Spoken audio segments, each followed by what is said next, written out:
2010ஆம் ஆண்டு. அப்போது திமுக ஆளுங்கட்சி, அம்மா அவர்கள் எதிர்க்கட்சி. ஒரு பெரிய மிரட்டல் விடுத்து அம்மா அவர்களுக்கு எதிராக மதுரை மாவட்டத்தில் பல இடங்களில் போஸ்டர் ஒட்டியிருந்தார்கள். அந்த போஸ்டரில் அம்மா அவர்கள் மதுரைக்கு வந்தால் திரும்பி செல்ல மாட்டார், மதுரைக்கு அம்மா அவர்கள் வரக்கூடாது என்று மதுரை மாவட்டத்தில் பல இடங்களில் அந்த போஸ்டரை ஒட்டி பெரிய மிரட்டல் எல்லாம் கொடுத்தார்கள். அதேபோல் ஜெயா டிவிக்கும் மிரட்டல் தொலைபேசிகள், மிரட்டல் கடிதங்கள் வந்து கொண்டிருந்தது.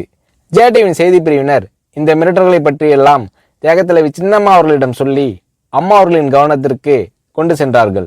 அம்மா அவர்கள் துணிச்சல், வீரம், கம்பீரம் இவற்றின் ஒட்டுமொத்த உருவம். அதனால் புரட்சி தலைவி அம்மா அவர்கள், நான் மதுரைக்கு போய் தீருவேன், பொதுக்கூட்டத்தில் பேசியே தீருவேன், எது நடந்தாலும் எதிர்கொள்கிறேன் என்று சொல்கிறார்கள். ஒரு கட்டத்தில் ஜெயா டிவிக்கு மிரட்டல் எப்படி வருகிறது என்றால், ஜெயா டிவியின் அலுவலகத்தை வெடிகுண்டு வைத்து தகர்ப்போம், அம்மா அவர்கள் மதுரைக்கு வந்தால் ஜெயா டிவியை ஒழிப்போம், இப்படியெல்லாம் நிறைய மிரட்டல்கள் தொலைபேசியின் வாயிலாகவும் கடிதத்தின் வாயிலாகவும் வந்து கொண்டிருக்கிறது.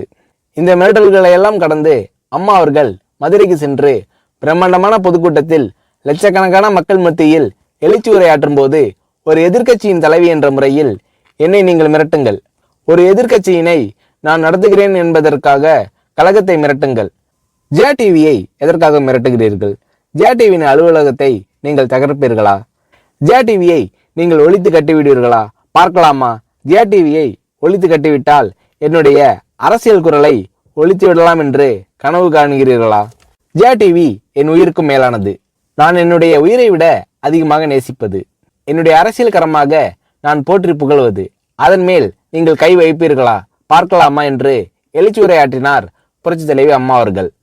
இப்படியெல்லாம் அம்மா அவர்களின் அன்புக்கும் மரியாதைக்கும் பாத்திரமாக ஜெயா டிவி இருந்தது.